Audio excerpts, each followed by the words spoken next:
Would you like to be the President of the United States? I really don't believe I would run it, but I would like to see somebody as the President who could do the job, and there are very capable people in this country.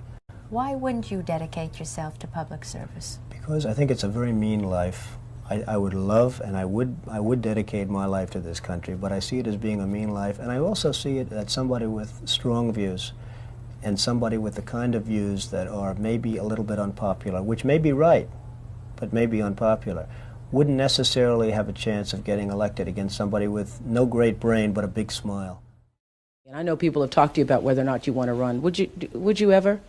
Probably not, but I do get tired of seeing the country ripped off. Why would you not? I just don't think I really have the inclination to do it. I love what I'm doing. I really like it. Also, it doesn't pay as well. No, it doesn't. But, you know, I just probably wouldn't do it, Oprah. But I do get tired of seeing what's happening with this country. And if it got so bad, I would never want to rule it out totally, because I really am tired of seeing what's happening with this country, how we're really making other people live like kings, and we're not. I think people, I don't know how your audience feels, but I think people are tired of seeing the United States ripped off. And I can't promise you everything, but I can tell you one thing: this country would make one hell of a lot of money from those people that for 25 years have taken advantage. It wouldn't be the way it's been, believe me. But you might be classified as an Eastern Republican. Fair? Well, I guess you could say that, yes. Which means kind of a Rockefeller, Chase Manhattan Republican? I never thought of it in those terms. How do you define it? Are you a Bush Republican? No, I think I'm really, the people that I do best with are the people that drive the taxis. You know, wealthy people don't like me because I'm competing against them all the time, and they don't like me, and I like to win. The fact is, I go down the streets of New York, and the people that really like me are the taxi drivers and the workers, et cetera, et cetera. I mean, I really get a great response. Why are you a Republican? I have no idea. I mean, I am a Republican because I just believe in certain principles of the Republican Party. You have flirted with the idea of politics. Now you're here at your first national convention. Does that get you interested in possibly making the plunge? Now you have to tell me something. Who told you I flirted? Well, I didn't know that I flirted with. Well, you took out full-page ads in the New York Times to talk about your foreign policy. Some people would say... I do feel very strongly about the country. I love the country. I know from a common-sense financial standpoint that something has to burst. When a country is losing billions and billions and billions of dollars a year, and when other countries are making hundreds of billions of dollars, something is going to burst, and it's going to start here. I know it. It's a question of when. Would you really like to take over and run the country as you have run your organization? I would much prefer that somebody else do it. I just don't know if somebody else is there. I don't know if we have the kind of advocate that you need. We need major surgery. This country needs major surgery. Are you the surgeon? I think I do a fantastic job, but I really would prefer not doing it. I hope that somebody comes along who can be an advocate, and I think that somebody will be so popular, But you haven't seen anybody. He or she will be the most, but I don't see it now. I wish that person were there. I have never understood how somebody throughout this country didn't sue the United States government and have that overturned. I mean, you had people, investors, investing over a 10-year period for under a set of conditions. The rules were changed for the government, but they weren't changed for us. I mean, it was an incredible circumstance that happened. They changed the rules on taxes. I mean, you have some incredible situations where people guaranteed personally a stream of payments to be paid over a 10-year period based on a stream of tax benefits for perhaps a very good job, like a low-income housing development. Nothing wrong with that, a very positive thing. And after 2 years, they got wiped out with the taxes, and yet they still owed all of this money. And many of these people, most of these people, had to declare bankruptcy. They couldn't pay it. Well, I just hate what's happened to this country. We've gone to a country that's no longer respected. We're in a war that we should have never... And by the way, I'm worse than any hawk there is in terms of military and in terms of defending ourselves. But Saddam Hussein didn't knock down the World Trade Center. He had nothing to do with it. And there were no weapons of mass destruction. You know, nobody talks about the soldiers that are coming back with no arms and no legs. And I saw at Mar-a-Lago on Mondays, I make Mar-a-Lago my club that you know about. In Palm Beach. I make that twice now. On a Monday, I let returning Iraqi injured soldiers come to the premises. The most beautiful people I've ever seen, but they're missing arms and legs. They're with their wives. Sometimes they're with their girlfriends, and the tears are coming down the faces of these people.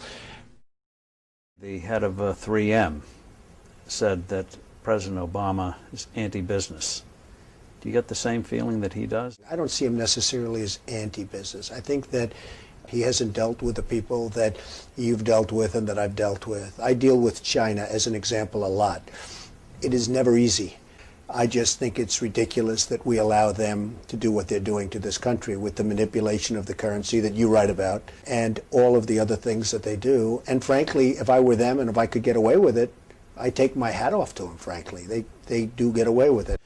The good news, Steve, our product is much better, but with the manipulation of their currency, it's very, very, very hard for our companies to compete. Any politician, do you think, has the pulse? Anyone running for president has the pulse of what you know about the economy? Well, the biggest problem is something I never hear about. I told you about it once. Every time they lower interest rates, the cartel, because I call it a cartel, right, the illegal monopoly, raises oil prices, okay? So what happens is every time interest rates go down, oil prices go up. And it's the same number. I mean, practically the same money. Right. So they lower it, they raise it. They lower it, they raise it. Now you have oil that's close to 100, going to be over 100. And nobody in this country calls and says, get that damn oil price down. You get it down. But I have to tell you that our country is in serious, serious trouble. We owe $17 trillion. We have deficits that nobody can even comprehend. China, which I've been talking about for the last 5 years, they just devalued their currency. And the reason they did it, and everybody was surprised by it, was because our leadership is so weak and so pathetic that they can get away with it. And believe me, they're taking our jobs, and they're taking them big league. You look at other countries, they're all doing the same thing. They have no respect for our leader, and frankly, they have no respect any longer for our great country. And it's so simple to solve. What we need is a strong economy. What we need is jobs. Now you look at what's going on with Afghanistan. So they make a deal, and I'm not advocating stay, because frankly, I want to build this country. I want to build these schools. I don't want to build a school in Afghanistan, a road going to the school, watch it get built up and then blown up 4 times, and they keep rebuilding and rebuilding. And you go to Brooklyn, New York, and you can't have schools. You go to Iowa, you can't. You go to wherever you go, and you can't have schools. Because we don't have any money, because we're spending it in other places where, frankly, they don't want us, and I don't want them. And it's amazing. Our country is in serious trouble. We don't have victories anymore. The U.S.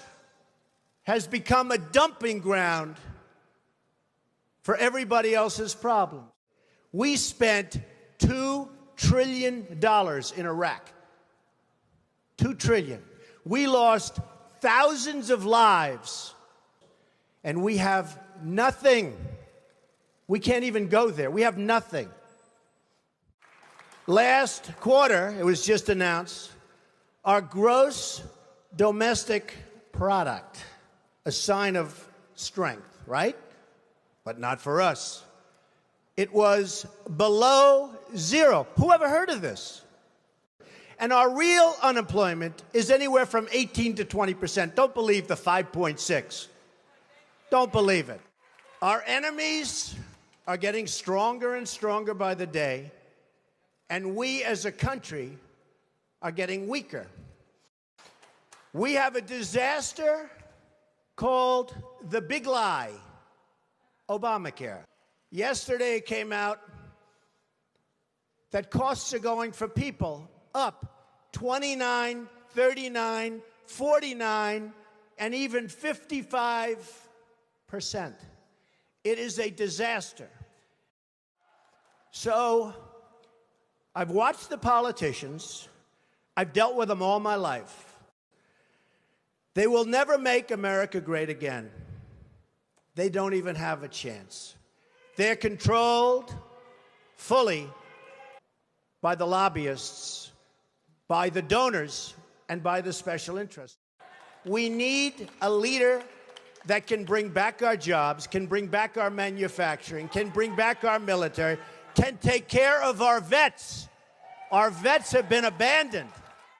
We need somebody that can take the brand of the United States and make it great again.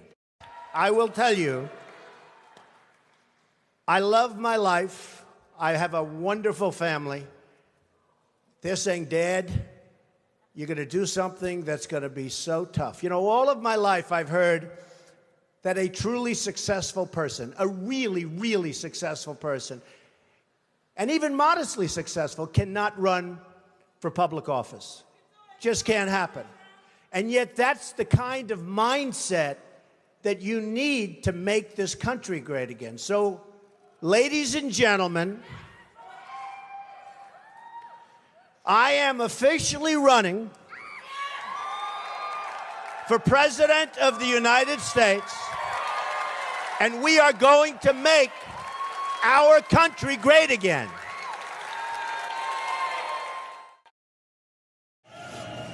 Friends, delegates, and fellow Americans, I humbly and gratefully accept your nomination for the presidency of the United States.